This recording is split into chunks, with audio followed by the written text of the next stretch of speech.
All right, so today I'm going to be talking about the MPCX Special Edition and what this thing was really supposed to be. And usually I would do a lot of videos where I have the whole theatrics with the B-roll and I'm all super excited and all this stuff like that. But I really just want to have a truthful conversation with you guys about what this machine is supposed to be and what it was supposed to be when it came out. So let's go ahead and run the intro and we're going to talk, and no cuts, no breaks. We're just going to have a quick conversation. Bolo!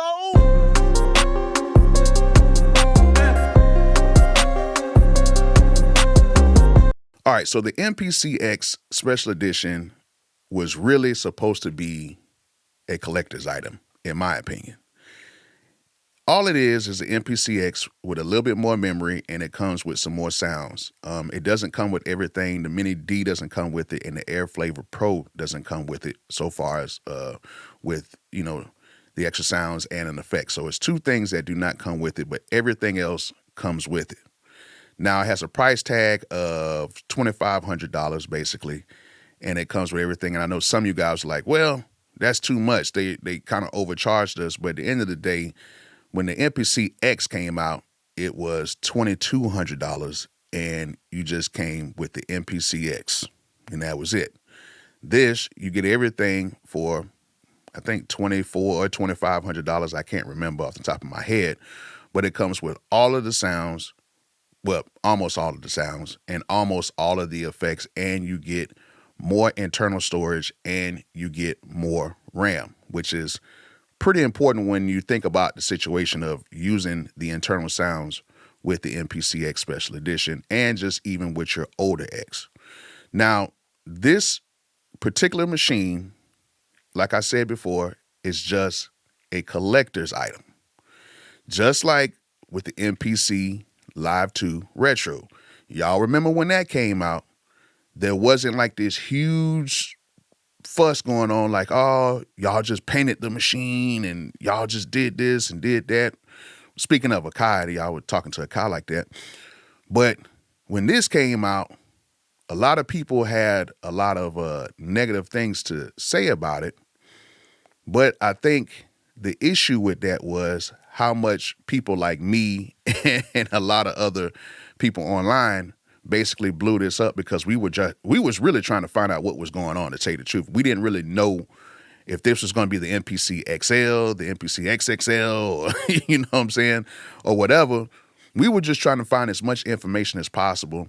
And then when I got the information, I actually got the information very raw. And basically he told me, he was like, this is what it is. And a lot of people are really just hyping this thing up so much, because there was leaked pictures. There was so much information and misinformation out about this particular machine that got a lot of people hyped and a lot of people curious about it. Now, let me kind of go back a little bit. A lot of people were kind of asking, should they keep their X rather than upgrading to this machine? And I'm going to keep it totally honest with you guys.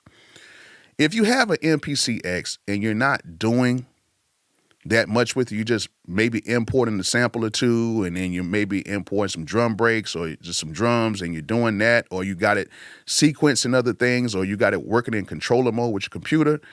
I'm gonna be totally honest with you guys. You do not need to upgrade your X for this.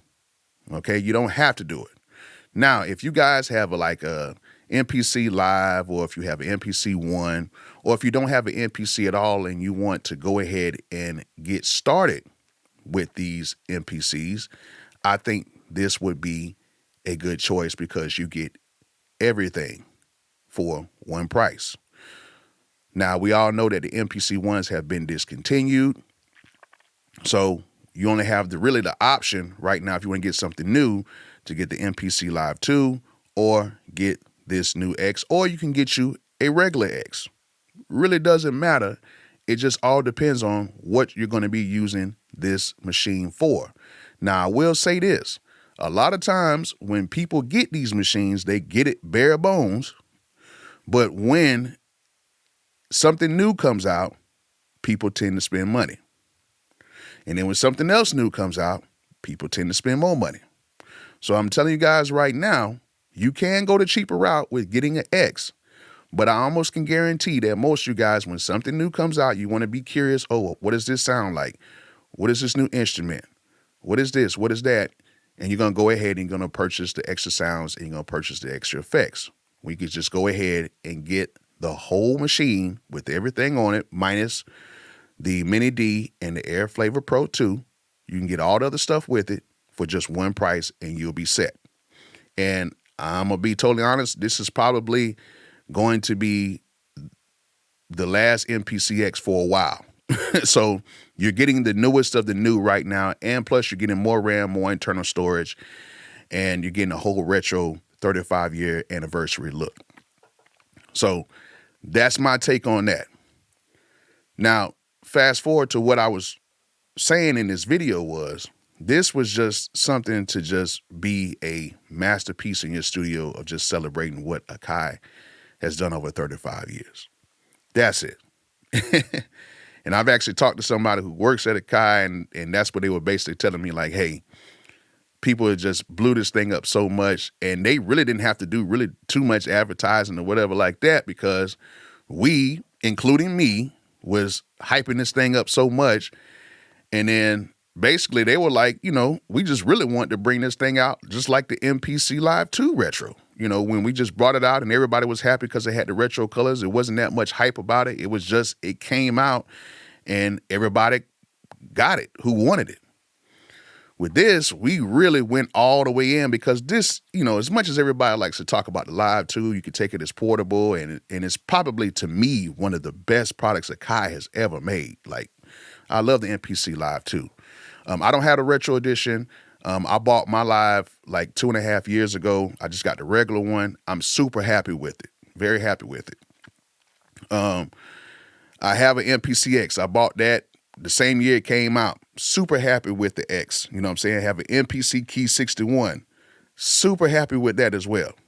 But we all know that the MPC X's are the flagship products when it comes to this Akai stuff.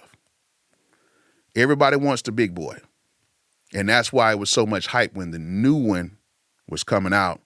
And then when it hit, a lot of people were asking me a lot of questions about, do you think I should upgrade? Do you think I should, keep my X or whatever? And I just basically tell people it's all about your workflow. Me, I do sample, I do use splice stuff, which they need to fix that whole splice situation on here. They need to fix that because it's no reason why we should not be able to browse through all of our samples. I did find a workaround by saving splice on the internal drive, but we should be able to save splice on our installed SSD drives or our SD cards without having us to go through the individual packs. We should be able to go through all of the sounds, but I found a workaround with that as well. But this thing right here, I use it for basically using the internal sounds and using it to sequence my keyboards and stuff like that. But I still use a lot of the internal sounds because they actually sound very good. And Akai is developing so much stuff for this, internally, that you really don't need anything. Just like with all of my videos I do on my Twitch lives, where I'm actually making all the beats with just the pads, and I'm using all the internal sounds, and I'm making really good beats with just the pads, no keyboards, no nothing. So I use this with the internal sound, so I need that extra RAM. I need it. So that's what I like about this. And plus, I have a dope machine that has more RAM, and I can make beats on it without having to hook up any of my keyboards. I don't have to deal with anything MIDI-wise. And dealing with keyboards with outboard gear, you have to know how to use that stuff because sometimes things don't sync right. You got to hook up stuff all the time. It gets a little crazy, but I like just having just that internal sound coming out of the MP. And then I like to have hardware sense because I like the overall sound of it, and I don't have to do too much by mixing and stuff like that. So yes, in this situation, I would need an MPC X Special Edition because I need that extra RAM.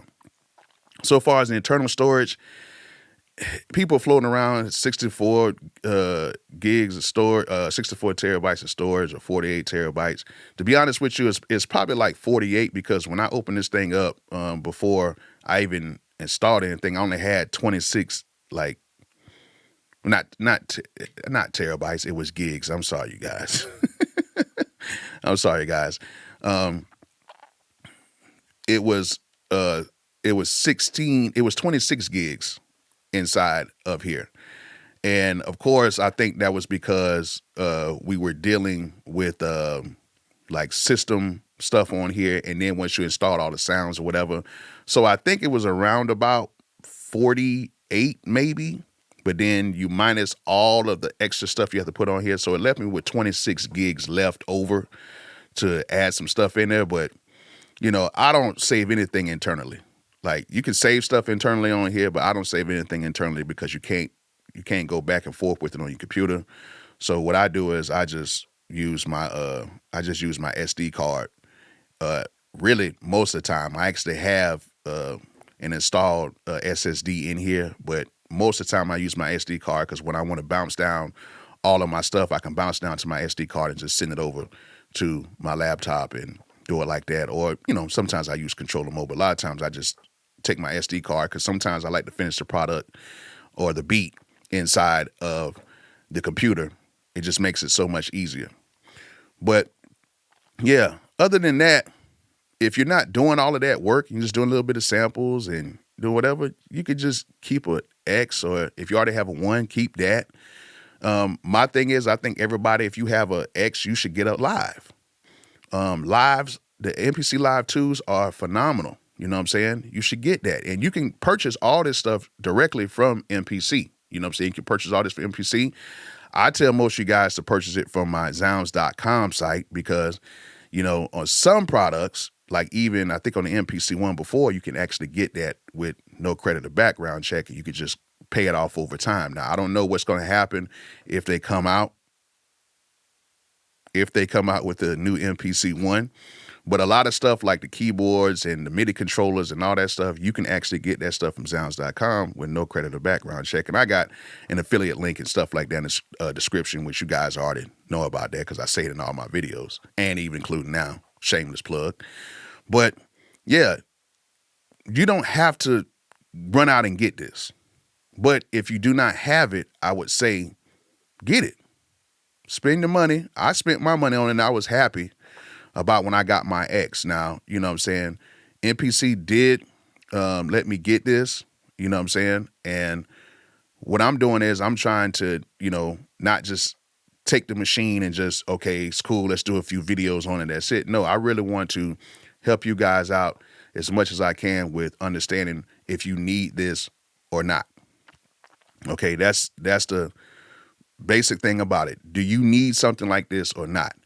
And if you're a diehard Akai MPC guy and you want something that could be like a collector's item in your studio, yeah, I would say get it because it comes with a few perks.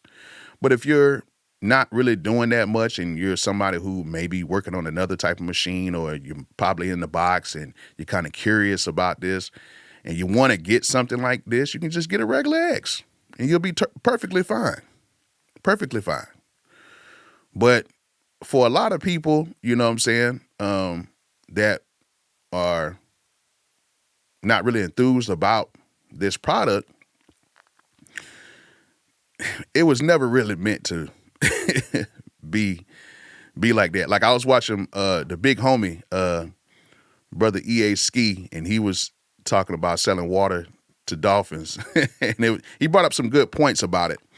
Brought up some very good points.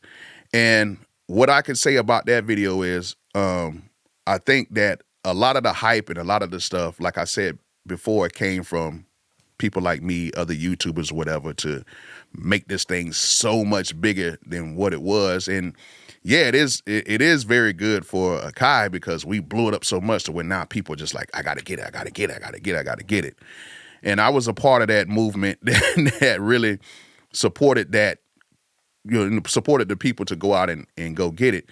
But I'm actually a fan of the MPC stuff. And most likely, if I did not get it from Akai, I was going to go ahead and get it anyway. You know what I'm saying? Because that's just me personally. But shout out to brother EA Ski because he has been doing this for a long time. He's been dealing with hardware for so long. And I was still a fan of his music. Like I couldn't believe I met him at NAMM, and met him with Beats by the Pound as well too. And really good guy, really knows what he's doing with hardware and synths and stuff like that. And I think that he's somebody that you guys should watch, and especially on his IG and stuff like that, because he shows a lot of stuff hardware wise. But yeah, to somebody like him, he probably would not need something like this because he deals with a lot of hardware synths and stuff like that, and he knows how to work it inside and out. Somebody like me, I use the synths and stuff inside of the MPC stuff, so I would need something like this because I'm trying to expand my sounds, and I'm building sounds with my keyboards and stuff like that as well. So I'm going to need this. You know what I'm saying? I'm going to need the extra RAM. I'm going to need the extra power because I do a lot of stuff inside of the MPC now. So that would be the difference between like me and somebody else that does similar things, but we maybe sometimes do stuff a little bit different because I'm more of the guy who likes to use the stuff inside. So with that being said, do you need this? The question is, I don't know. Are you the type of person that's going to be using the sounds? Are you the type of person that's going to be using all the effects inside of the MP? Because this basically is a big computer right now. So if you're going to be using the effects, the sounds and everything, and you're trying to do a lot of stuff inside internally, yes, this would be a great move. Now, if you're just doing a few samples, you're sequencing in here, and you're going to go ahead and route everything over to your laptop or computer or whatever like that, you don't necessarily need this at all. But if you are an Akai guy and you want to have something dope in your studio and you just want to celebrate the 35 years of the MPC greatness, then having this retro edition, because it's called a special edition, but it's really a retro edition, having this special edition would be a good fit to just have and to say, I got my hands on it. So that's my take on it. And I hope you guys enjoyed this video. Hope you guys learned something from it. And like I always say, peace out.